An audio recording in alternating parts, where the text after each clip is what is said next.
Hey everyone, welcome back to the channel. My name is Jonathan Cabrera and I make videos about travel and filmmaking. Today we're actually going to be talking about the Mavic Mini. Now I know this drone's been out for about a week or two and I will not be making a review of it, but instead I will be making a pros and cons list. A lot of YouTubers have already made reviews of this drone. Influencers make videos to influence, and with that being said, the first batch of people who have been waiting to buy a drone will see that their favorite YouTuber has it and they will immediately buy that drone. Now I have done that before with the Mavic Air. Basically, I do not own that drone anymore. I am a huge fan of DJI. I love all of their products, and currently now I am using the Mavic Pro 2.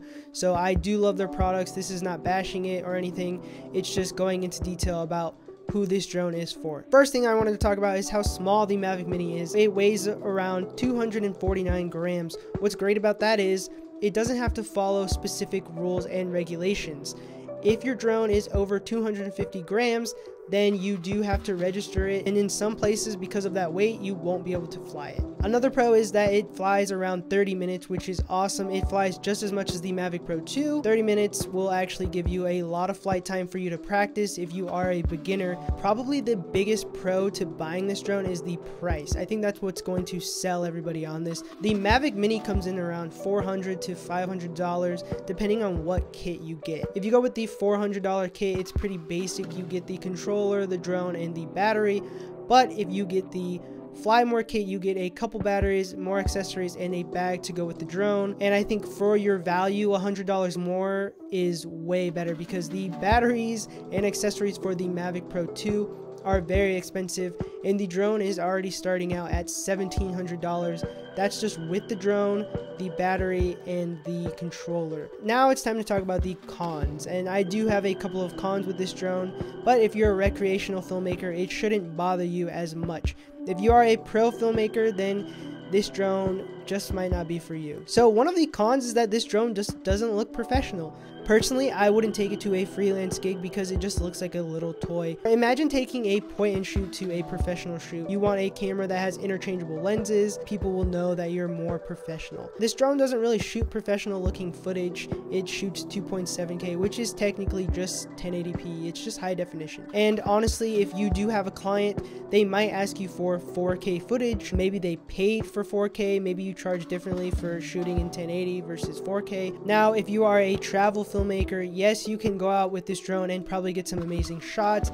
but going back into the freelance market, if you want to sell stock footage, you're going to profit more if you shoot in 4K. Now, if you do not shoot in 4K, you can still sell footage, but it'll be at a lower rate. Now, if you want to start a photography business with a drone, this drone is not going to give you high quality images as well. Now, what I mean by that is these images are only going to be in JPEG. That is not a good format to start taking photos in. What you want is a drone that can take photos in RAW. This will give you a higher quality image to mess with in post, where you can add highlights, take out highlights, and it won't diminish the image. I noticed that this drone has a higher distance than the Mavic Air, but it is still going off enhanced Wi-Fi, which is why I do not recommend this if you do want to let the drone fly out into the distance. You will get some type of interference because it is Wi-Fi. If you want something that is going to give you a secure connection, you have to go towards a Pro series model, and it doesn't have to be the Mavic Pro. You can actually go to the Mavic Pro 1 and still get good images, and your drone will not lose connection if you go into the distance. While I think this drone is a big negative for pro users, I think it's good for somebody to start off maybe with this drone and test it out. If you don't like the image quality that you get from it, then I would return it. If you want to save up a little bit more and get a pro model drone, I definitely recommend it.